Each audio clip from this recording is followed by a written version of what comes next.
Y quiero pedirles entonces, abran sus Biblias y busquen allí en el Nuevo Testamento el libro de los Hechos de los Apóstoles, Hechos de los Apóstoles, y vamos a continuar con el estudio de este libro. Ya vamos, podemos decir, creo, en la recta final.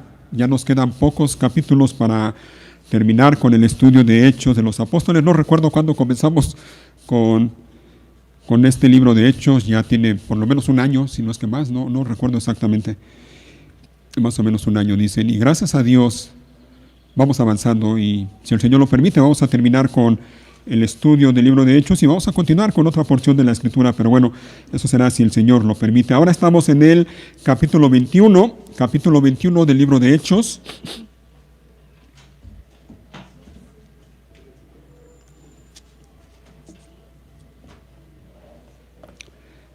Estamos ya en lo que es el tercer viaje misionero del apóstol Pablo. De hecho, ya es el final del tercer viaje misionero del apóstol Pablo. Ya se acerca, me atrevo a decirlo así, se acerca la recta final de su vida. El apóstol Pablo se dirige a Jerusalén, por allá más o menos a mediados del primer siglo, año 55, por ahí más o menos, un poquito más tal vez. Al finalizar su tercer y último viaje misionero, el apóstol Pablo y sus compañeros de misión se disponen a ir a Jerusalén. Muchos estudiosos están de acuerdo en que el propósito del apóstol Pablo era llegar a Jerusalén para participar de la celebración de la Pascua. Así que Pablo tiene cierta premura por llegar a Jerusalén. Ya de hecho lo veíamos la última vez, ¿recuerdan? De hecho ya no se detuvo en Éfeso, ya no quiso pasar allí, sino que se detuvo en un lugar cercano a Éfeso, un lugar llamado Mileto. Desde allí mandó llamar a los ancianos, a los líderes de la iglesia de Éfeso. Ellos se trasladaron a Mileto, se encontraron con Pablo y sus acompañantes, y Pablo les dio allí en ese lugar su discurso de despedida. Ya no volverían a ver el rostro del apóstol Pablo. Dejaron Mileto, dice Lucas en los primeros versículos del capítulo 21, que navegaron directamente a la isla de Cos. Al día siguiente llegamos a Rodas, dice ahí el autor Lucas, y luego fuimos a Pátara. Allí abordamos un barco que iba a Fenicia. Divisamos la isla de Chipre, la pasamos por nuestra izquierda y llegamos al puerto de Tiro, en Siria, donde el barco tenía que descargar. Descargamos, encontramos a los creyentes del lugar y nos quedamos con ellos una semana. Estos creyentes profetizaron por medio del Espíritu Santo que Pablo no debía seguir a Jerusalén. Cuando regresamos al barco al final de esa semana, toda la congregación, incluidos las mujeres y los niños, salieron de la ciudad y nos acompañaron a la orilla del mar. Allí nos arrodillamos, oramos y nos despedimos. Luego abordamos el barco y ellos volvieron a casa. Después de dejar Tiro, la siguiente parada fue Tolemaida, donde saludamos a los hermanos y nos quedamos un día. Al día siguiente continuamos hasta Cesarea y nos quedamos en la casa de Felipe, el evangelista, uno de los 7 hombres que habían sido elegidos para distribuir los alimentos.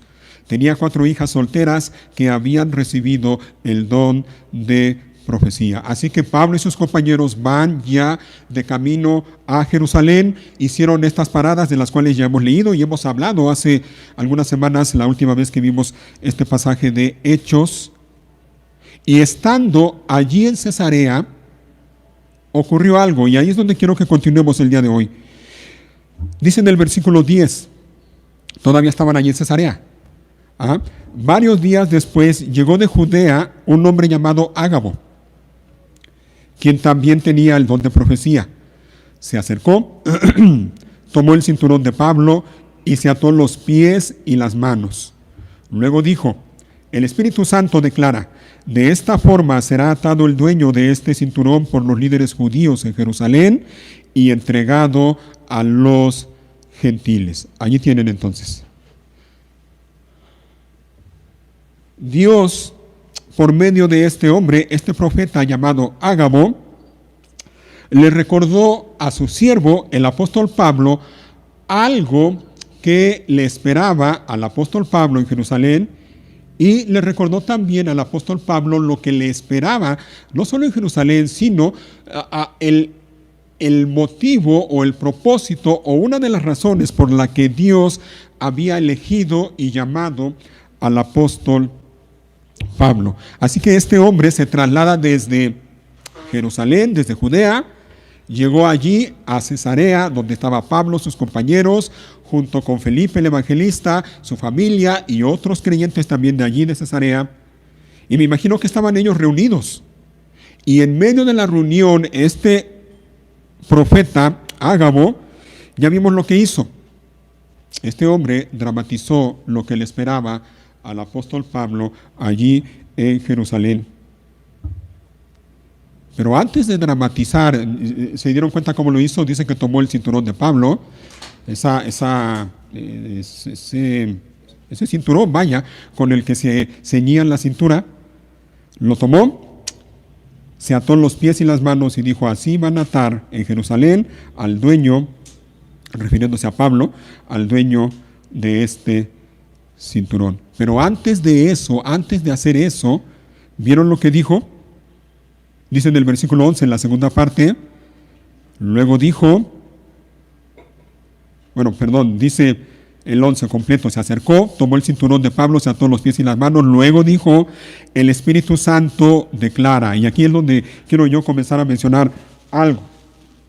El Espíritu Santo declara. Este hombre hizo lo que hizo no como una ocurrencia de su parte.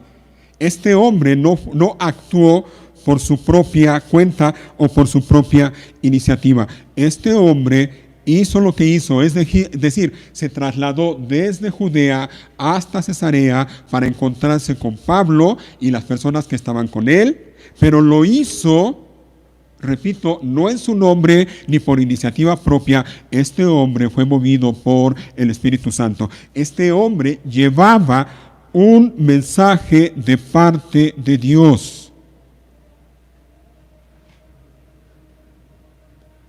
Y lo primero que hizo fue dejar bien claro, cuando dijo: esto declara el Espíritu Santo. Al decir esas palabras, de otra manera, él estaba diciendo: lo que estoy haciendo o lo que estoy yo mencionando no es mío. Esto no tiene que ver conmigo. Esto que estoy haciendo, este mensaje que traigo, es directamente de parte de Dios. Todo verdadero profeta, hermanos, todo verdadero hombre que anuncie fielmente la palabra de Dios se ha de distinguir por esto. De alguna o de otra manera, todo hombre que sea cuidadoso en predicar o enseñar la palabra de Dios ha de tener cuidado de hablar y declarar solo lo que Dios dice en su palabra por medio del Espíritu Santo. Y nosotros debemos tener cuidado a la hora de que escuchamos a otras personas predicando o enseñando la palabra de Dios. No todos los que dicen enseñar o predicar la palabra de Dios enseñan la palabra de Dios o la predican. No todos. Y nosotros debemos estar atentos y poner atención y seguir a aquellos que son guiados y que son usados por el Espíritu de Dios, es decir, el Espíritu Santo. Así que este hombre, Ágabo, llegó a Cesarea con un mensaje, repito, no de él, sino un mensaje de parte de Dios, especialmente para el siervo de Dios, es decir, el apóstol Pablo. Ya sabemos cuál era el mensaje. Ahí está. Después de que dramatizó, dijo: así o de esta forma, dice en el versículo 11, de esta forma será atado el dueño de este cinturón por los líderes judíos en Jerusalén y entregado a los gentiles. Al apóstol Pablo le esperaba sufrimiento en Jerusalén. Y lo que vamos a ver de aquí y en los minutos que nos quedan, tiene que ver con esto, con el sufrimiento. Y esto es algo de lo que la Biblia enseña claramente. Y no podemos hacerlo a un lado. Yo no me atrevo, yo no quiero, no debo dejar de lado pasajes como estos en donde la Biblia habla del sufrimiento de los hombres y mujeres de Dios. No puedo hacerlo. Tenemos que hablarlo porque es lo que Dios dice en su palabra. Al apóstol Pablo le esperaba sufrimiento inminente en Jerusalén.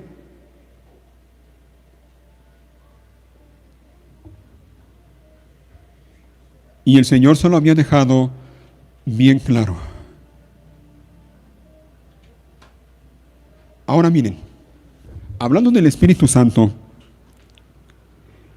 y hablando de cómo Dios habla a las personas por medio de su palabra y por medio del Espíritu Santo, quiero que veamos por lo menos dos maneras en las que las personas pueden interpretar la voz de Dios cuando la escuchan. En aquel lugar, allá en Cesarea, estaba Pablo y estaban los demás creyentes.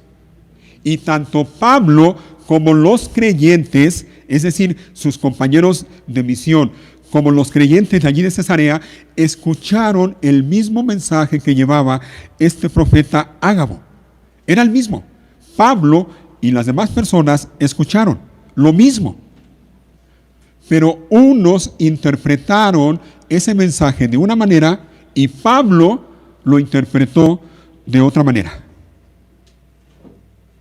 ¿A qué me refiero? Miren, los creyentes de Cesarea que estaban allí con Pablo, incluyendo sus compañeros de misión, cuando oyeron lo que este profeta Ágabo, dijo de parte del Señor, miren lo que ellos dijeron o lo que hicieron. Versículo 12. Estamos en el capítulo 21, versículo 12. Cuando lo oímos, ¿recuerden quién está hablando allí? El autor de Hechos, Lucas. Lucas estaba ahí presente. Dice, cuando lo oímos, es decir, Lucas y probablemente estaba allí Felipe y otros creyentes de Cesarea y estaban allí también algunos acompañantes de Pablo, probablemente Timoteo, Silas y otros hombres que lo acompañaban en su viaje. Cuando lo oímos, dice, tanto nosotros como los creyentes del lugar, ¿qué hicieron? Le suplicamos a Pablo que no fuera a Jerusalén. ¿Te fijas?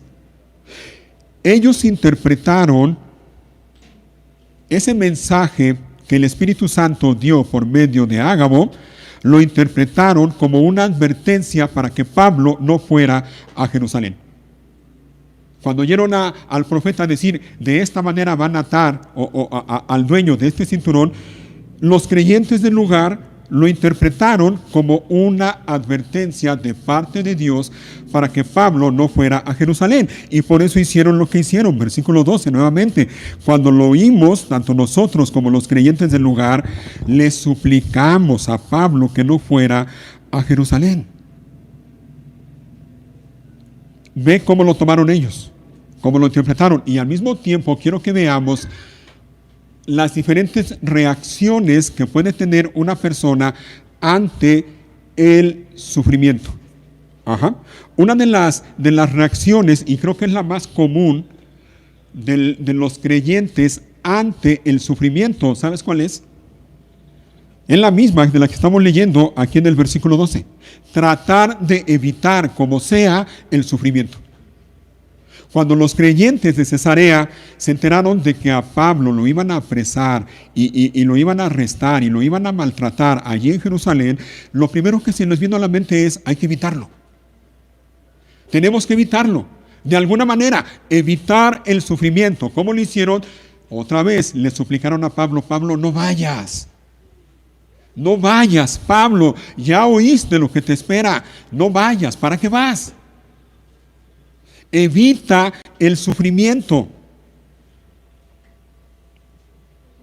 Esa creo que es la reacción más común ante el sufrimiento. Tratar de evitarlo. A nadie le gusta el sufrimiento, ¿verdad? A nadie. A ninguno de nosotros nos gusta sufrir. No queremos. No queremos.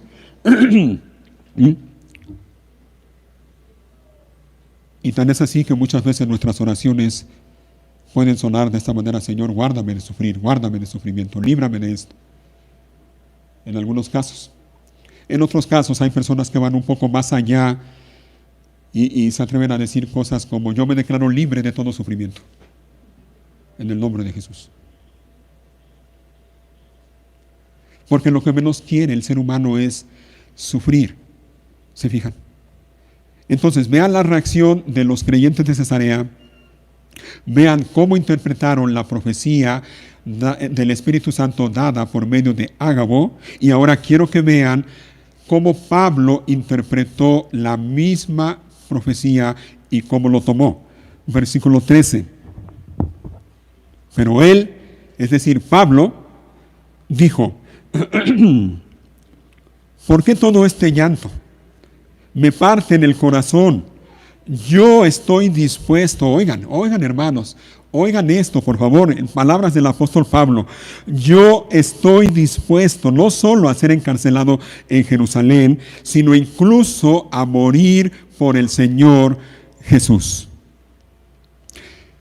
El mismo mensaje, la misma declaración del Espíritu Santo que escucharon los creyentes que estaban alrededor de Pablo, las mismas palabras las escuchó Pablo. Los creyentes alrededor de él lo interpretaron de una manera y Pablo lo interpretó de otra manera.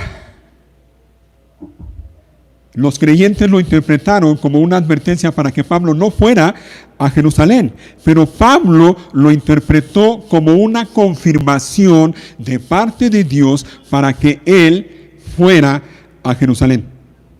Así que vean la actitud, que por cierto es la actitud correcta que debemos tener cada uno de nosotros ante el sufrimiento. Vean la actitud del apóstol Pablo ante el sufrimiento. Y vean ambas actitudes, vean ambas interpretaciones. Unos le dijeron a Pablo: no vayas, evítalo, no vayas, ¿para qué? Evítate ese problema. Y por otro lado, Pablo dice: yo estoy dispuesto no solo a ser encarcelado en Jerusalén, sino incluso a morir por el Señor Jesús.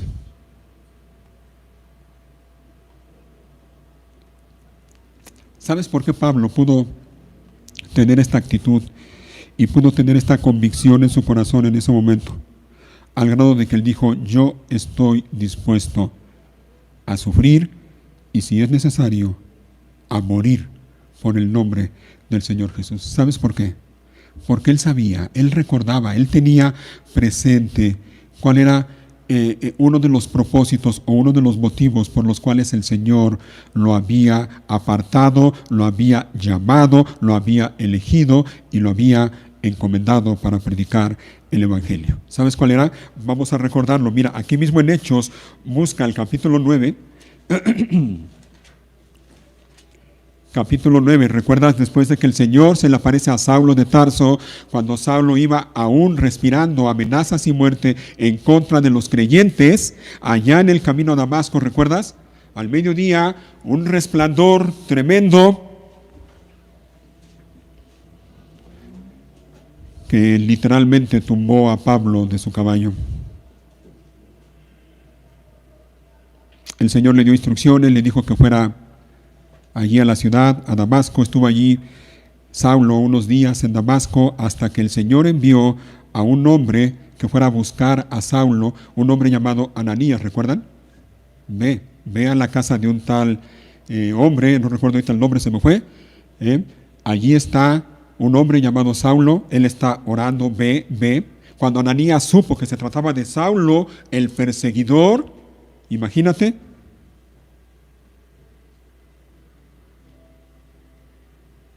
Ananías de momento como que eso no le sorprendió. Y dice en el capítulo 9, versículo 13, pero Señor, exclamó Ananías, he oído a mucha gente hablar de las cosas terribles que ese hombre les ha hecho a los creyentes de Jerusalén. Además tiene la autorización de los sacerdotes principales para arrestar a todos los que invocan tu nombre. Y aquí viene, miren, versículo 15, el Señor le dijo, ve, Ananías, ve, sí, es él el mismo, Saulo, el perseguidor, ve, porque él, oigan, Él es mi instrumento elegido para llevar mi mensaje a los gentiles y a reyes, como también al pueblo de Israel. Aquí viene versículo 16, y le voy a mostrar, ¿qué cosa? Cuánto debe sufrir por mi nombre. Le voy a mostrar a él, a Saulo, el perseguidor, cuánto él debe sufrir por mi nombre. El apóstol Pablo sabía eso. Dios lo había llamado a eso, a sufrir por causa del nombre de Cristo. De modo que cuando estaban en Cesarea y llegó aquel profeta y dio ese mensaje de parte del Espíritu Santo, él estaba bien seguro. Él estaba bien convencido de a qué lo había llamado el Señor. Y por eso cuando sus hermanos, los creyentes que estaban alrededor de él, le suplicaron y le dijeron: Pablo, no vayas a Jerusalén, ya oíste lo que te espera, no vayas. El apóstol Pablo, bien firme en su convicción, bien sereno, dijo: yo estoy dispuesto no solo a ser encarcelado, sino incluso a morir por causa del nombre del Señor.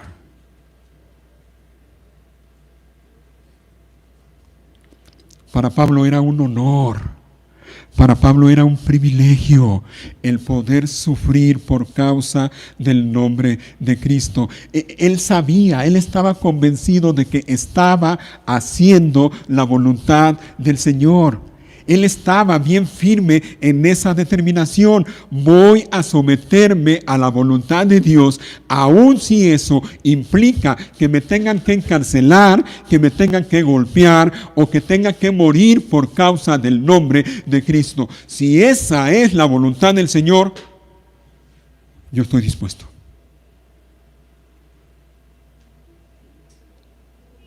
Y voy a ir.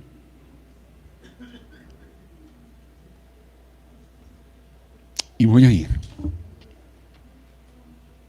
Y no cambió de actitud. Y no lo pudieron convencer. Porque él sabía que Dios lo había llamado a eso. A sufrir por causa del nombre de Cristo.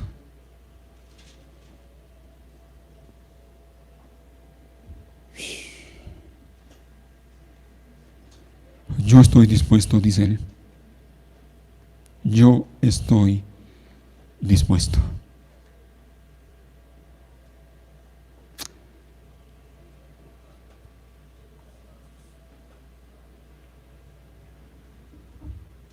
Si alguno de ustedes se está preguntando o se pregunta, bueno, ¿y esto qué tiene que ver conmigo?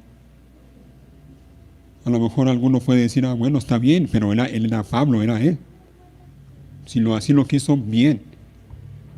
Pero esto que estamos viendo, hermanos, sin duda tiene que ver con nosotros. Y miren, hermanos, es lamentable, es triste. Pero miren, la actitud del apóstol Pablo ante el sufrimiento inminente que le esperaba en Jerusalén, esa actitud, esa convicción del apóstol Pablo ante el sufrimiento, lamentablemente y tristemente, es tan diferente, tan diferente a la actitud y a la disposición que vemos hoy en muchos hombres y mujeres que dicen creer en Dios. Esa actitud del apóstol Pablo es tan distinta, tan diferente de muchos hombres y mujeres que se dicen ser cristianos. Tantos hombres y mujeres que dicen estar dispuestos a hacer la voluntad de Dios. Tantos hombres y mujeres que profesan conocer a Dios con la boca, pero con sus hechos lo niegan.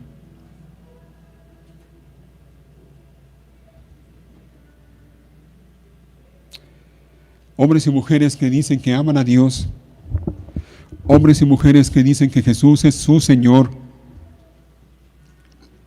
hombres y mujeres que están aquí semana a semana en una iglesia como esta, semana a semana.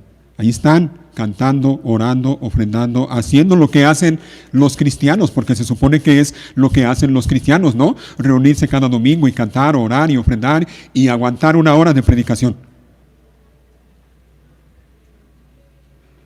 Pero de ninguna manera están dispuestos a enfrentar sufrimiento. De ninguna manera.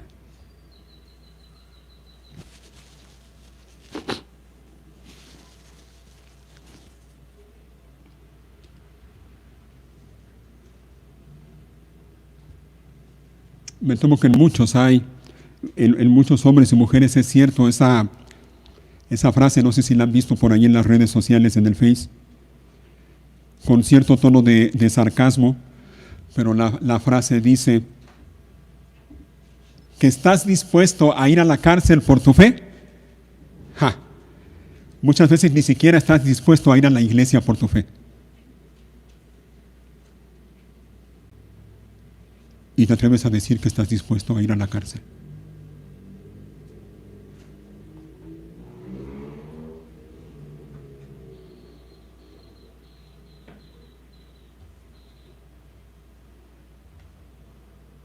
Muchas veces ni siquiera estamos dispuestos a aguantar el calor. Ay, qué flojera. Y luego tanto calor que hace allí en ese lugar. Mejor no voy. Mejor veo el culto desde mi casa, desde mi camita, todo muy, muy bien, cómodamente.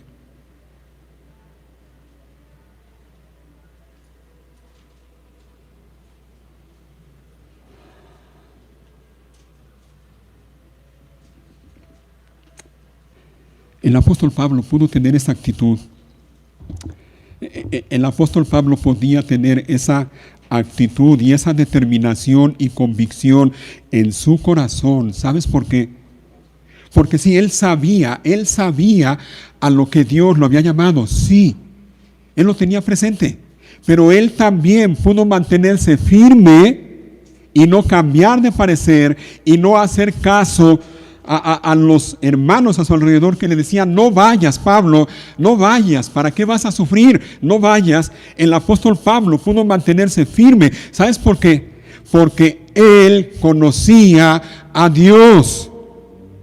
Él conocía a su Señor. Él sabía quién es Dios. Y me temo, hermanos, me temo que muchos hombres y mujeres llamados cristianos son como aquellos hombres de Atenas. ¿Recuerdan allá en Hechos 17? Cuando Pablo estuvo allí en Atenas y dice que su espíritu se enardecía al ver la ciudad llena de idolatría, y entre todos esos ídolos el apóstol Pablo le llamó la atención un altar. ¿Y recuerdan a quién era ese altar? Al Dios desconocido. Un altar al Dios desconocido. Me temo que muchos hombres y mujeres son como los atenienses, que pretenden adorar a un Dios que no conocen. Me temo que muchos son como aquella mujer samaritana, o como los samaritanos. ¿Recuerdan las palabras que Jesús le dijo a la mujer samaritana allá en Juan 4? Bueno, le dijo muchas cosas, pero entre ellas le dijo: ustedes, hablando de los samaritanos, ustedes adoran lo que no conocen. Ellos pretendían adorar a un Dios que no conocían.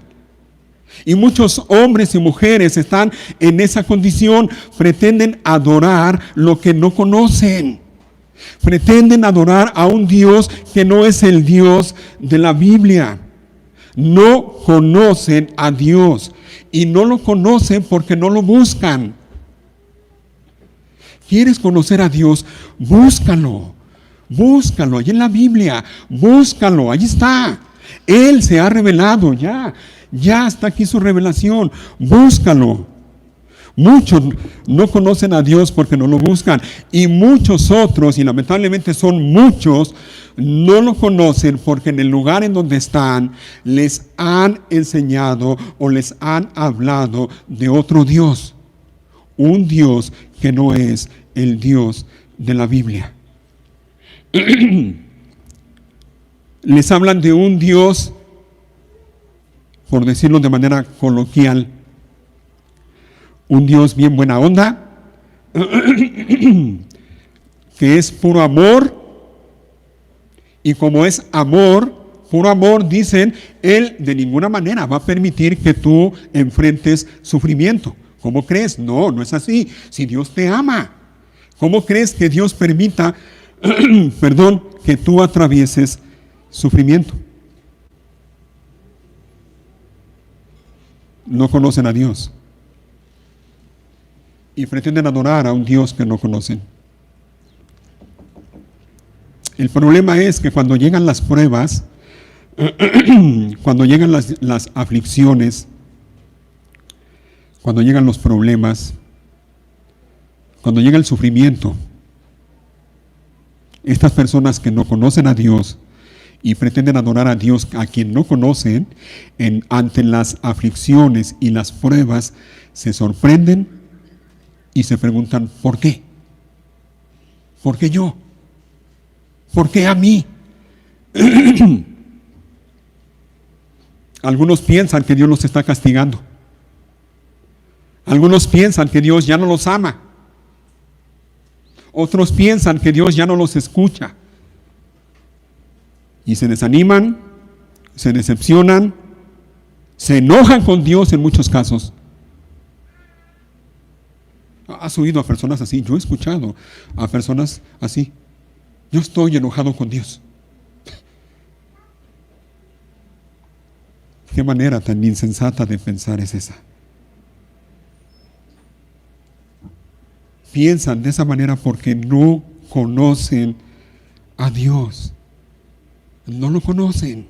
Y repito, no lo conocen porque no lo buscan como deben buscarlo. O no lo conocen porque en el lugar donde están no les han hablado del Dios de la Biblia. Y recordaba yo lo que el apóstol Pablo dice en la carta a los Romanos. Si quieren, búsquenlo rapidito. Romanos capítulo 8. Lo hemos leído ya en otras ocasiones. Romanos 8, versículo 35.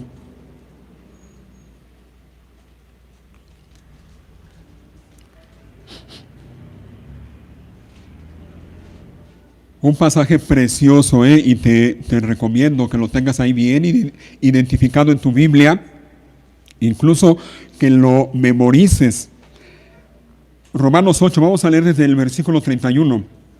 Vamos a recordarlo juntos. Versículo 31 dice la palabra de Dios: ¿qué podemos decir acerca de cosas tan maravillosas como estas? Si Dios está a favor de nosotros, ¿quién podrá ponerse en nuestra contra? Si Dios no se guardó ni a su propio Hijo, sino que lo entregó por todos nosotros, ¿no nos dará también todo lo demás? Mira la pregunta, Por cierto, estas son preguntas retóricas. Cuando Pablo pregunta, ¿no nos dará también todo lo demás? La respuesta es obvia. La respuesta es claro que sí. Sí. 33. ¿Quién se atreve a acusarnos a nosotros, a quienes Dios ha elegido para sí? Mira la pregunta. ¿Quién se atreve a acusarnos a nosotros, a quienes Dios ha elegido para sí? Es que somos de Dios. Es que somos el pueblo de Dios. Es que Dios nos eligió para sí. Si Dios te eligió a ti, ¿tú crees que Dios te va a abandonar? No, de ninguna manera.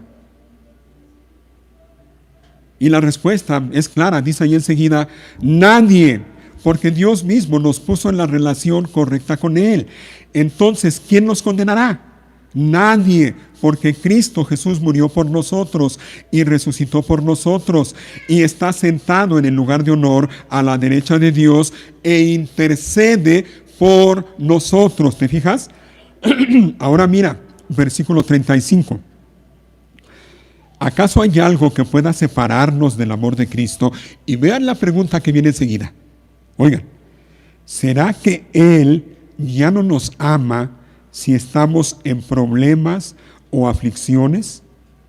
Si somos perseguidos o pasamos hambre o estamos en la miseria o en peligro o bajo amenaza de muerte. ¿Ves la pregunta? ¿Has pensado alguna vez de esa manera? en medio de las aflicciones, en medio del sufrimiento, en medio de las luchas, en medio de las pruebas, ¿has pensado de esa manera? Honestamente, ¿lo has pensado? ¿Será que Dios ya no me ama? Tanto tiempo llevo en esta condición y a veces, como decimos en México, ya no veo lo duro sino lo tupido.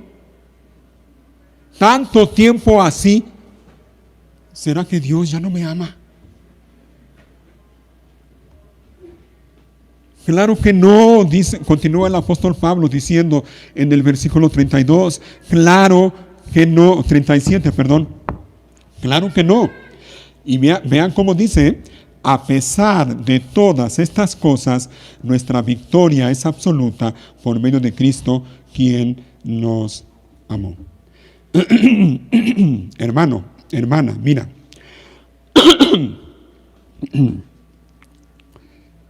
La vida cristiana,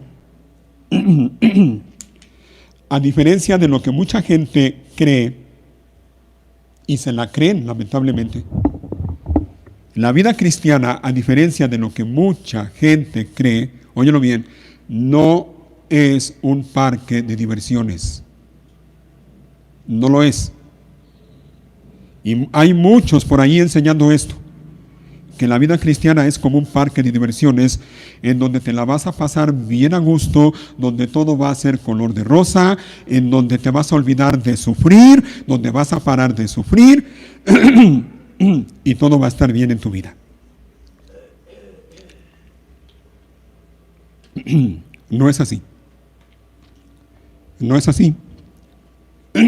No es así. Y no es así.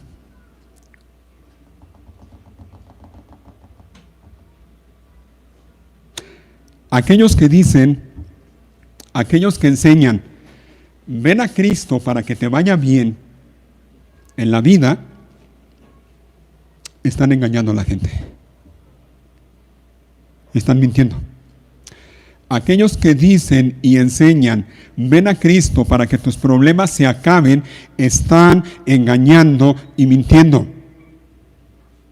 Aquellos que dicen, ven a Cristo para que Dios te bendiga y seas rico, ven a Cristo para que ya no te enfermes, para que pares de sufrir, ven a Cristo para que encuentres trabajo, ven a Cristo para que tu matrimonio sea mejore o cambie, ven a Cristo para que tu hijo que anda en algún vicio ya deje ese vicio. Están engañando a la gente. Y ojo, no me malinterpreten, no estoy diciendo que Dios no pueda hacer eso. No estoy diciendo que Dios no quiera bendecir.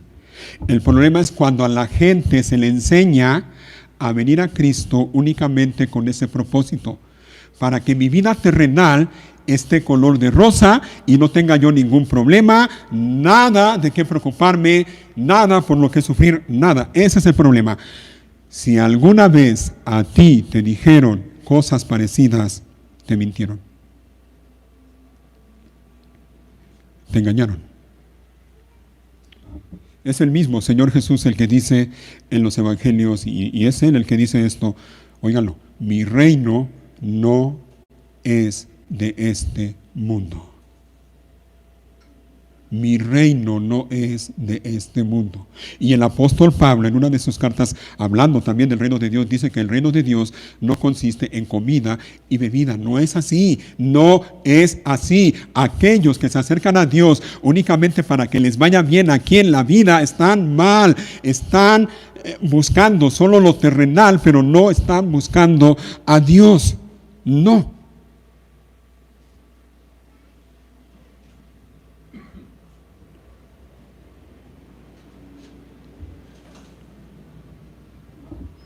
La vida cristiana no es un parque de diversiones.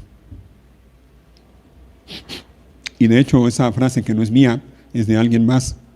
No sé exactamente de quién, la he visto y la he escuchado más de una vez, pero no es todo lo que dice la frase. La frase dice no solo que la vida cristiana no es un campo de diversiones, la vida cristiana es un campo de batalla, de lucha continua. Y en ese campo de batalla, la única manera de mantenerse firme es estando bien sujetados, bien agarrados de la mano de Dios y de las promesas de Dios, que como dice la Biblia, todas las promesas de Dios en Cristo Jesús son sí y son amén. En Cristo Jesús, sí y amén.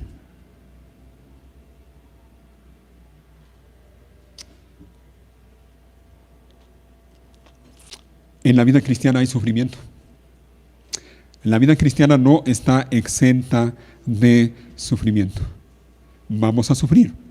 Si tú eres hijo de Dios, si tú eres hija de Dios, vas a sufrir. Tarde o temprano, de una o de otra manera, vas a sufrir, va a llegar el sufrimiento. Y es mi deber como pastor hacértelo saber. Es mi deber. Yo no puedo, ni debo, ni quiero decirte, no te preocupes, todo va a estar bien en tu vida. No debo hacer eso, no debo. Va a haber sufrimiento.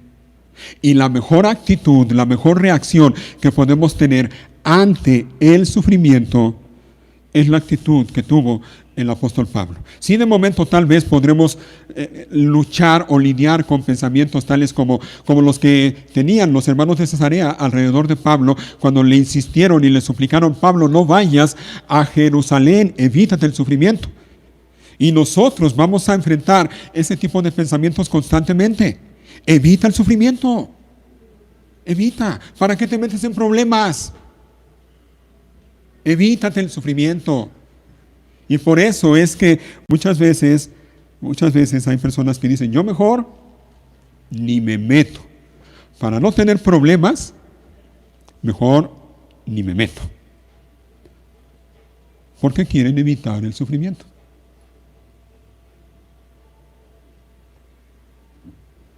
Pero lo cierto es que vamos a enfrentar sufrimiento de una o de otra manera.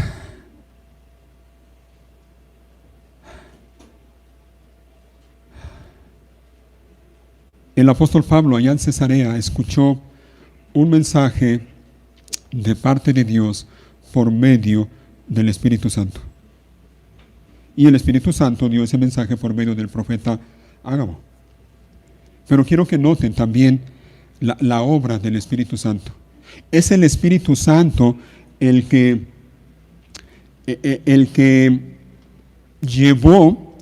guió los pasos del Espíritu Santo hacia el sufrimiento. Es el mismo Espíritu Santo y lo podemos ver aquí en Hechos. Miren, vamos a regresar bueno, estamos en Hechos, creo todavía. En el capítulo 20, miren. Capítulo 20, y estas son palabras del apóstol Pablo. Porque quiero que vean cómo fue el Espíritu Santo el que guió los pasos del apóstol Pablo. ¿Sabes hacia dónde? Precisamente hacia el sufrimiento. Hechos capítulo 20, versículo 22.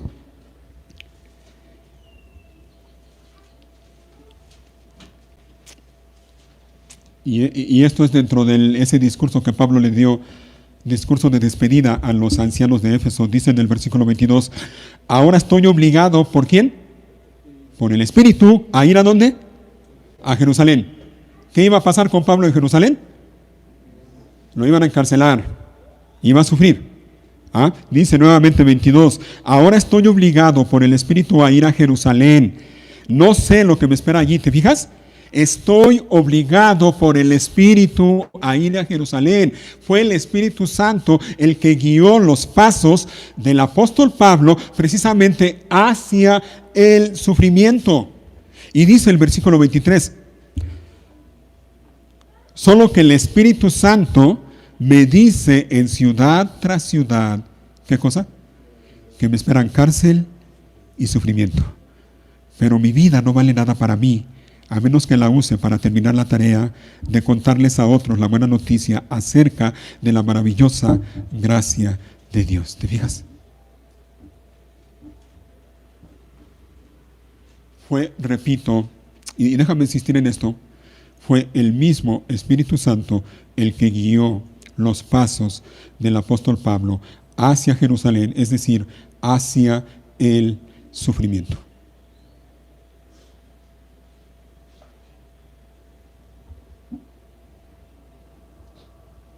dentro de la teología, ¿saben lo que es teología?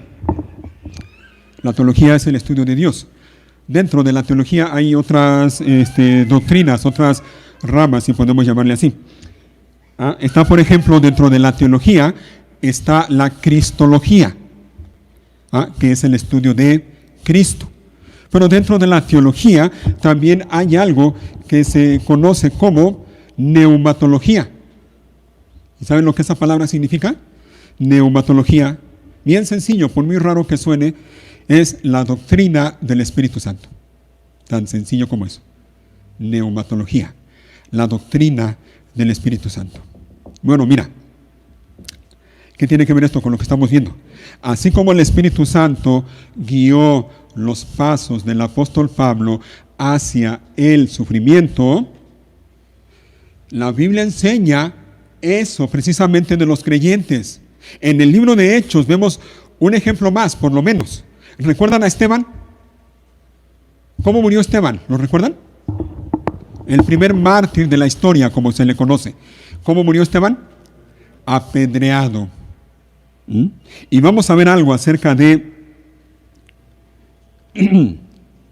Esteban.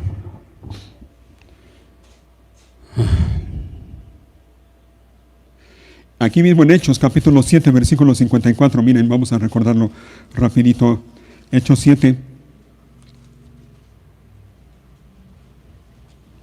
Ahí está ya Esteban delante de los líderes de Israel, dando ese sermón poderoso. Y Esteban los acusa directamente, los señala directamente a los líderes de Israel. Imagínense, los principales sacerdotes, los escribas, los fariseos, la crema innata de los líderes allí en Jerusalén. Y miren, por ejemplo, en el versículo 51, ¿cómo les dice Esteban? Pueblo terco, ustedes son paganos de corazón y sordos a la verdad. ¿Resistirán para siempre al Espíritu Santo? Eso es lo que hicieron sus antepasados y ustedes también.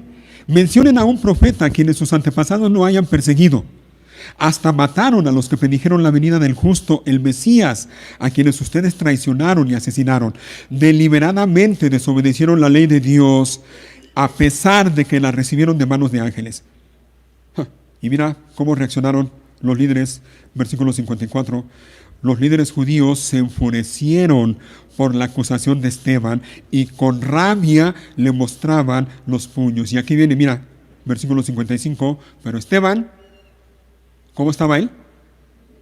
Lleno del Espíritu Santo, fijó la mirada en el cielo y vio la gloria de Dios y vio a Jesús de pie en el lugar de honor a la derecha de Dios y les dijo, miren, veo los cielos abiertos y al Hijo del Hombre en pie en el lugar de honor a la derecha de Dios. Entonces ellos se taparon los oídos con las manos y empezaron a gritar, se lanzaron sobre él, lo arrastraron fuera de la ciudad y comenzaron a apedrearlo.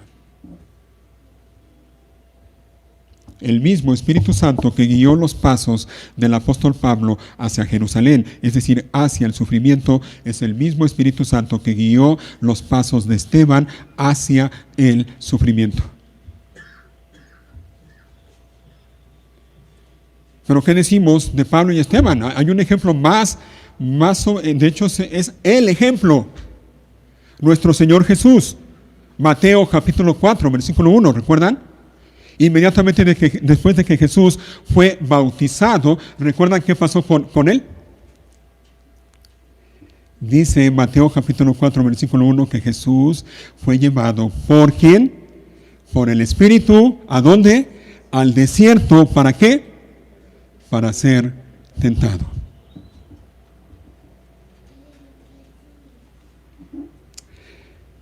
El Espíritu de Dios lleva a los creyentes a vivir conforme a los propósitos de Dios, a la voluntad de Dios, a la soberanía de Dios.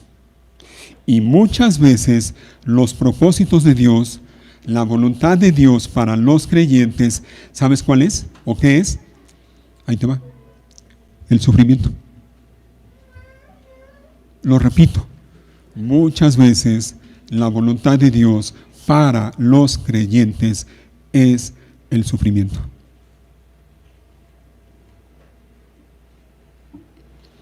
Es el Espíritu Santo el que nos lleva por el camino del sufrimiento. Y para ir terminando, porque ya el tiempo se acaba y ya los veo que están muy acalorados, quiero que me acompañen a leer algunos pasajes y con esto vamos ya terminando. Estamos viendo que es el Espíritu Santo quien nos lleva por el camino del sufrimiento.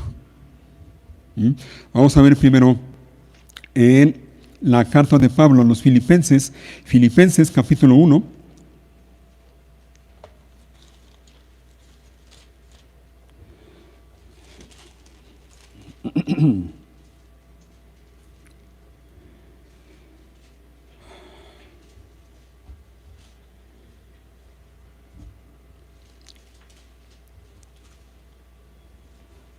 Capítulo 1, déjenme leer desde el versículo 27, por favor.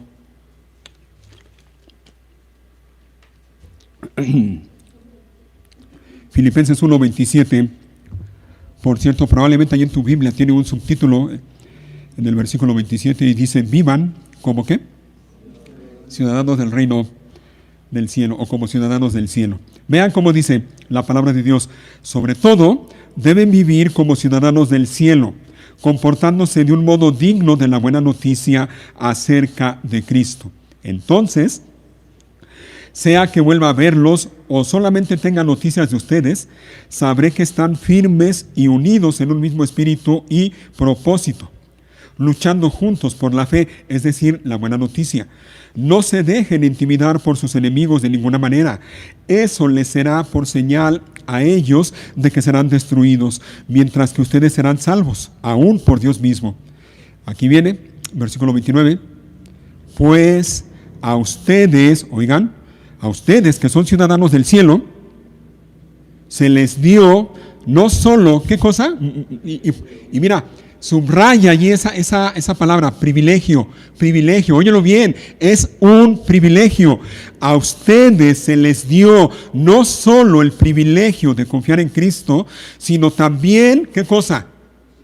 El privilegio, óyelo, de sufrir por Él. El privilegio de sufrir por Él. ¿Por quién? Por Cristo. Se nos ha dado el privilegio de sufrir por Cristo. Pregunta, ¿así lo ves? En medio de la aflicción, en medio de la prueba, en medio del sufrimiento, en medio del dolor, ¿tú ves el sufrimiento como un privilegio? Porque es así, ¿eh? Es un privilegio, óyelo bien, un privilegio que pocos disfrutan. Porque la mayoría no lo ve como un privilegio. La mayoría lo ve como una carga. La mayoría lo ve como un castigo. Pero no lo ven como un privilegio. Óyelo bien, es un privilegio. Sufrir por Cristo es un privilegio. Y el Espíritu Santo que guía nuestra vida en algún momento nos va a llevar para atravesar por el valle del sufrimiento. Y cuando eso pase, recuerda estas palabras, es un privilegio.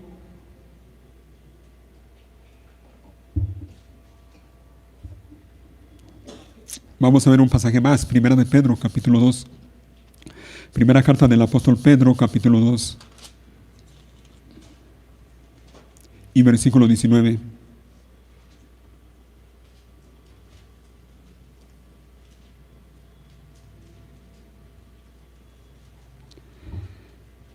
Miren, pongan atención, 2:19. Pues Dios se complace cuando ustedes, siendo conscientes de su voluntad, es decir, de la voluntad de Dios, ¿qué pasa? Sufren con paciencia cuando reciben un trato injusto. Óyelo bien, ¿eh? Acabamos de leer en Filipenses que es un privilegio sufrir por el nombre de Cristo. Y aquí dice que Dios se complace cuando los suyos, sus hijos, que son conscientes de la voluntad de Dios, y óyelo bien, en ocasiones la voluntad de Dios es que atravesemos sufrimiento, cuando atravesamos por sufrimiento conforme a la voluntad de Dios, dice que Dios se complace cuando sufrimos con paciencia, cuando recibimos un trato injusto. Versículo 20. Es obvio que no hay mérito en ser paciente si a uno lo golpean por haber actuado mal. Pero si sufren por hacer el bien y lo soportan con paciencia, Dios se agrada de ustedes. ¿Ya? Y por si eso no fuera poco, mira cómo dice el versículo 21. Pues Dios los llamó a hacer, ¿qué cosa? Lo bueno. Aunque eso signifique, ¿qué cosa? Que tengan que sufrir. Óyelo bien. Dios te llamó a hacer lo bueno, aunque eso signifique que tengas que sufrir tal como Cristo sufrió por ustedes. Él es su ejemplo y deben seguir sus pasos. Oh sí, mi hermano, oh sí, en ocasiones la voluntad de Dios para tu vida o para mi vida es que atravesemos sufrimiento.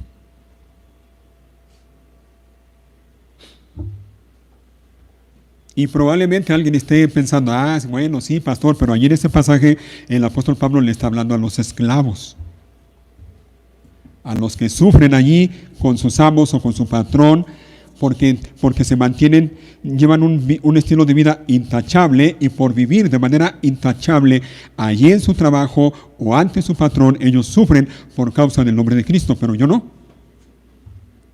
Bueno, si es así, vamos a ver otro pasaje. Mira. Segunda de Timoteo, capítulo 3. Segunda carta de Pablo a Timoteo, capítulo 3. Acuérdate, la voluntad de Dios es que hagamos ¿qué cosa? El bien, aunque eso implique que tengamos que sufrir en ocasiones. Es que hagamos el bien, en otras palabras, que vivamos en obediencia y en sumisión a Dios y a su voluntad. Ahora mira cómo dice Pablo a Timoteo en estos versículos.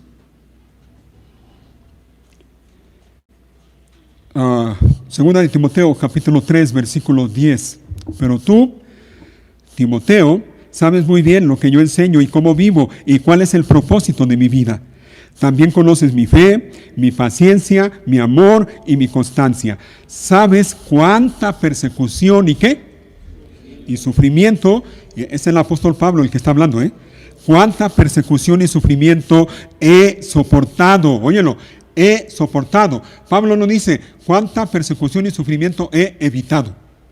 Lo dice así, lo he soportado.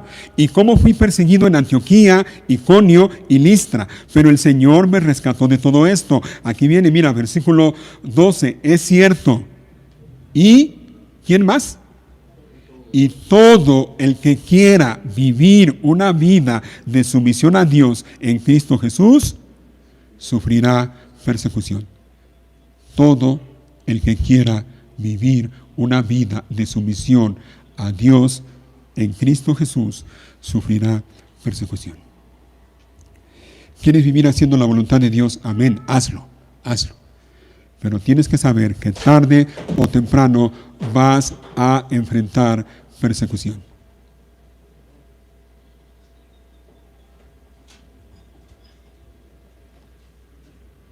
Y cuando enfrentes persecución, ten la misma actitud del apóstol Pablo.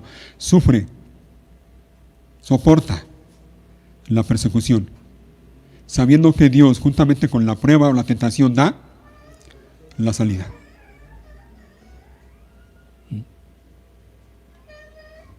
Hermanos, el sufrimiento es parte de la vida cristiana. Y me voy a atrever a decir algo más. El sufrimiento no solo es parte de la vida cristiana, el sufrimiento es necesario. Óyelo bien, el sufrimiento es necesario en la vida del creyente. Es necesario, porque es en el sufrimiento cuando aprendemos a depender completamente de Dios. Es en medio del sufrimiento cuando no nos queda más que rendirnos completamente a Dios y depender completamente de Él. Es en medio del sufrimiento cuando, después de haber hecho lo que nosotros creemos que podemos hacer y no lograr lo que nosotros creemos que podemos hacer, es allí en medio del sufrimiento cuando no nos queda más que rendirnos delante de Dios, caer de rodillas ante Él, postrarnos ante Él y decir: Señor, no puedo, no puedo, no puedo sin ti.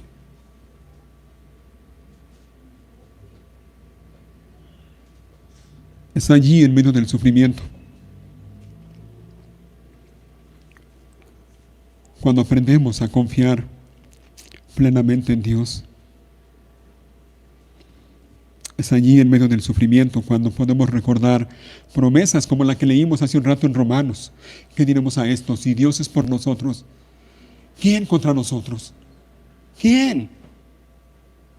Es allí en medio del sufrimiento cuando podemos recordar palabras como las que ahí mismo en ese pasaje de Romanos dice, y podemos tener la seguridad de que ni la vida, ni la muerte, ni lo alto, ni lo profundo, ni ángeles, ni principados, ni lo presente, ni lo pasado, ni lo porvenir, ni ninguna cosa creada, ni en el cielo, ni en la tierra, nos pueden separar del amor de Dios que es en Cristo Jesús, Señor nuestro. Es allí en medio del sufrimiento cuando recordamos que nuestra ciudadanía no es aquí en este mundo, nuestra ciudadanía está en los cielos, en la casa de nuestro Padre. Y allá nos dirigimos, hacia allá vamos. Y allí, entonces, cuando estemos allí, le veremos a Él cara a cara. Y allí, dice la Biblia, no habrá llanto, no habrá dolor, no habrá sufrimiento. Allí. Pero mientras estemos aquí, vamos a atravesar sufrimiento.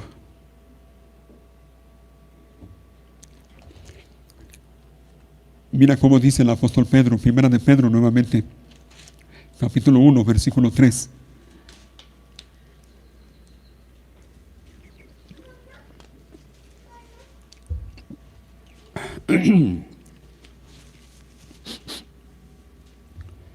Y por eso es que decimos que el sufrimiento es necesario en la vida del creyente. Primera de Pedro 1:3, que toda la alabanza sea para Dios, el Padre de nuestro Señor Jesucristo. Es por su gran misericordia que hemos nacido de nuevo, porque Dios levantó a Jesucristo de los muertos. Ahora vivimos con gran expectación y tenemos una herencia que no tiene precio. ¿Te fijas? La tenemos. Gracias a Cristo tenemos una herencia que no tiene precio, una herencia que está reservada en el cielo para ustedes, pura y sin mancha, que no puede cambiar ni deteriorarse.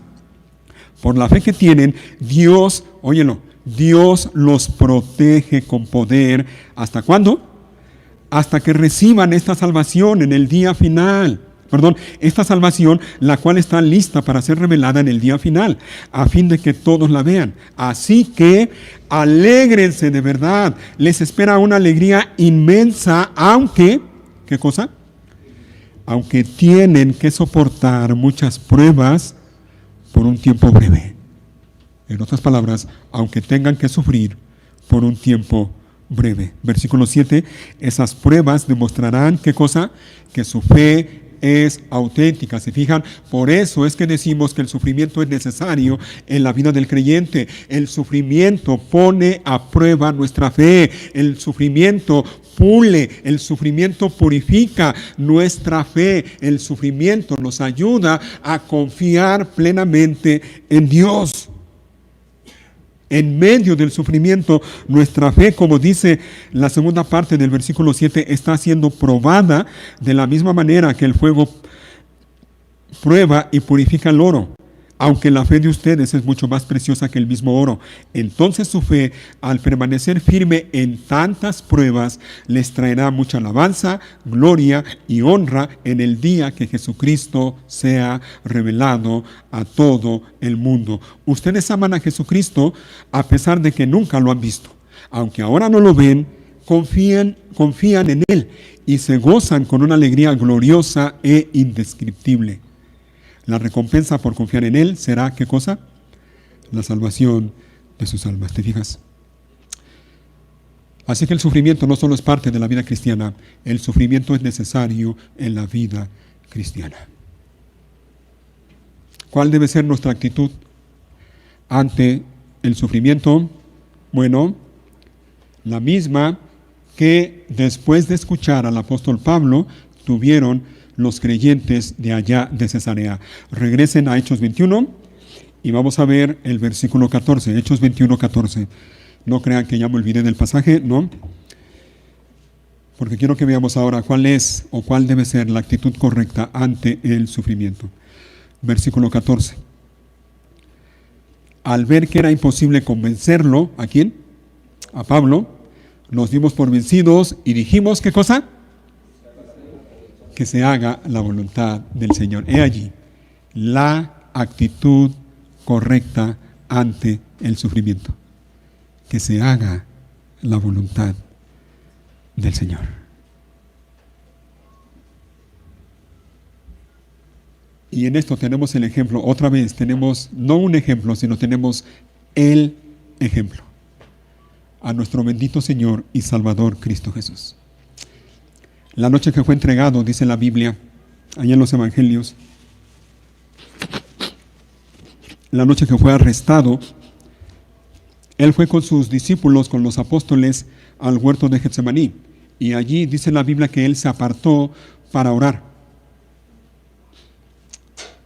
¿Recuerdan sus palabras allí en el huerto de Getsemaní de Jesús? ¿Recuerdan las palabras de Jesús allí? ¿Cómo oraba? ¿Ah? Padre, si es posible, pase de mí esta copa, pero no se haga mi voluntad, sino la tuya. A Él le esperaba sufrimiento, y un sufrimiento indescriptible. Un sufrimiento que ni tú ni yo jamás vamos a experimentar. Y ante el sufrimiento inminente que le esperaba precisamente, y por cierto, allí en Jerusalén, Él estuvo dispuesto a someterse en todo momento a la voluntad de su Padre. Padre, si es posible, pase de mí esta copa, pero no se haga como yo quiero, sino como tú quieres. Que se haga tu voluntad y no la mía. Allí el ejemplo a seguir, hermanos. Ante el sufrimiento o en medio del sufrimiento, he allí el ejemplo a seguir. Que se haga tu voluntad, Señor, y no la mía. Si esa es tu voluntad, Señor, en mi vida, amén. Que sea tu voluntad. Y Señor, ayúdame, porque yo solo no voy a poder. Ayúdame, sosténme. Pónganse de pie y vamos a leer un último capítulo, un último pasaje.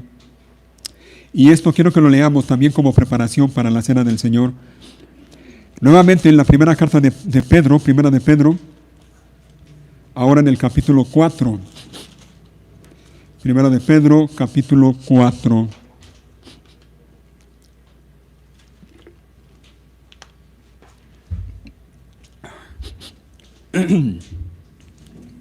Hablando de sufrimiento, Hablando de sufrimiento.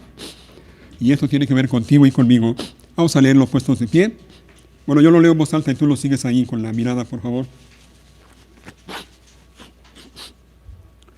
Dice la palabra de Dios: por lo tanto,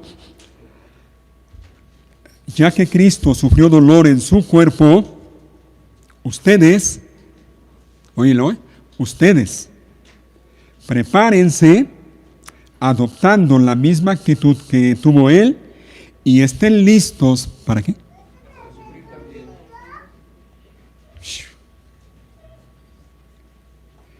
Déjame leerlo nuevamente. Por lo tanto, ya que Cristo sufrió dolor en su cuerpo, ustedes prepárense, óyelo bien, prepárate, adoptando la misma actitud que tuvo Él y estén listos para sufrir también. Por cierto, frecuentemente aquí en la iglesia oramos pidiéndole al Señor algo en especial. ¿Recuerdas? Y los que regularmente estamos en la reunión de oración lo saben. Oramos pidiéndole a Dios de esta manera: Señor, obra en nosotros, obra en nuestro corazón, para que nosotros podamos crecer y madurar y podamos ser cada vez más semejantes al carácter de Cristo. ¿No oramos así, de esa manera muchas veces? Y yo pensaba en estos días y meditaba de esta manera: ay, Señor, me temo que a veces no tenemos ni idea de lo que estamos pidiendo. ¿Sabes lo que implica pedirle a Dios esto? Que podamos crecer para ser más semejantes a Cristo Jesús. ¿Saben lo que eso implica, entre otras cosas? Que vamos a sufrir igual que Él sufrió. La pregunta es: ¿estás dispuesto? ¿O no? Prepárense, dice. Y sobre aviso no hay engaño, ¿eh? Prepárense. Y la manera de prepararnos es esta: adoptando la misma actitud que tuvo Él, es decir, Cristo Jesús, y estén listos para sufrir también. Óyelo, para sufrir también. Seguimos leyendo: pues si han sufrido físicamente por Cristo, han terminado con el pecado. No pasarán el resto de la vida siguiendo sus propios deseos, sino que estarán ansiosos de hacer la voluntad de Dios. ¿Te fijas? Estarán ansiosos de hacer la voluntad de Dios. En el pasado han tenido más que suficiente de las cosas perversas que le gusta hacer a los que no tienen a Dios: inmoralidad y pasiones sexuales, parrandas, borracheras, fiestas desenfrenadas y abominable adoración a ídolos. No es de extrañarse que sus amigos de la vieja vida se sorprendan de que ustedes ya no participen en en las cosas destructivas y descontroladas que ellos hacen. Por eso los calumnian. Pero recuerden que ellos tendrán que enfrentarse con Dios, quien está listo para juzgar a todos, tanto a vivos como a muertos. Por esta razón, la buena noticia fue predicada a los que ahora están muertos, aunque fueron destinados a morir como toda la gente. Ahora vivirán para siempre con Dios en el Espíritu. El fin del mundo se acerca. Por consiguiente, sean serios y disciplinados en sus oraciones. Lo más importante de todo es que sigan demostrando profundo amor unos a otros, porque el amor cubre gran cantidad de pecados. Abran las puertas de su hogar con alegría al que necesita un plato de comida o un lugar donde dormir. Dios, de su gran variedad de dones espirituales, les ha dado un don a cada uno de ustedes. Úsenlos bien para servirse los unos a los otros. ¿Has recibido el don de hablar en público? Entonces habla como si Dios mismo estuviera hablando por medio de ti. ¿Has recibido el don de ayudar a otros? Ayúdalos con toda la fuerza y la energía que Dios te da. Así, cada cosa que hagan traerá gloria a Dios por medio de Jesucristo. A Él sea toda la gloria y todo el poder por siempre y para siempre. Amén. Queridos amigos, oigan, si pensaron que ya había terminado de hablar del sufrimiento, pues no. Queridos amigos, no se sorprendan de las pruebas de fuego por las que están atravesando, como si algo extraño les sucediera. ¿Te fijas? Primero en el versículo 1 dice: prepárense. Hermano, mira, en la medida en que te prepares, cuando lleguen las pruebas, cuando llegue el sufrimiento, y va a llegar, cuando llegue el sufrimiento a tu vida, tú vas a estar preparado y no te va a extrañar. Lo hemos dicho ya en otras ocasiones: los cristianos no somos masoquistas. No se trata de que andemos buscando sufrir más y más. ¡Ay, cómo me encanta sufrir! No. Pero cuando llega el sufrimiento, óyelo bien, si estamos preparados, no nos va a sorprender. No nos va a sorprender. 13. En cambio, alégrense mucho porque estas pruebas los hacen ser partícipes con Cristo de su sufrimiento. ¿Para qué? Para que tengan la inmensa alegría de ver su gloria cuando sea revelada a todo el mundo. Si los insultan porque llevan el nombre de Cristo, sean bendecidos. Ahora, a esto se refiere el versículo 1 cuando dice que tenemos que prepararnos teniendo la misma actitud de Cristo. A esto se refiere. Ahí te va otra vez, versículo 14.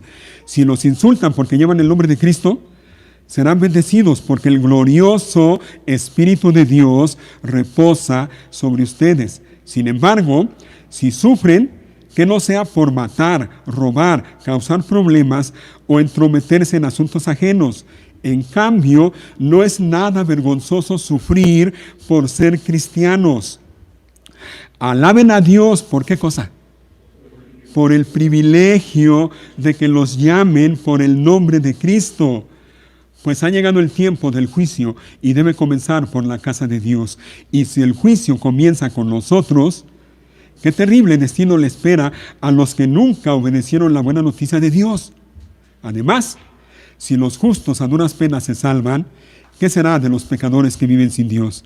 De modo que, si sufren de la manera que agrada a Dios, óyelo, si sufren de la manera que agrada a Dios, sigan haciendo lo correcto y confíenle su vida a Dios, quien los creó, pues Él nunca les fallará. Óyelo, Él nunca les fallará. Él nunca les fallará. Nunca, nunca, nunca. El sufrimiento es parte de la vida cristiana. El sufrimiento es necesario en la vida cristiana. Suframos de la manera que le agrada a Dios. Y en medio del sufrimiento recordemos las promesas del Señor Jesús. No te dejaré ni te desampararé. En medio del sufrimiento recordemos las promesas como el Salmo 23. El Señor es mi pastor, nada me faltará. Porque Él es fiel y no nos va a fallar y no nos dejará. Nunca, nunca. Vamos a cantar y vamos preparándonos.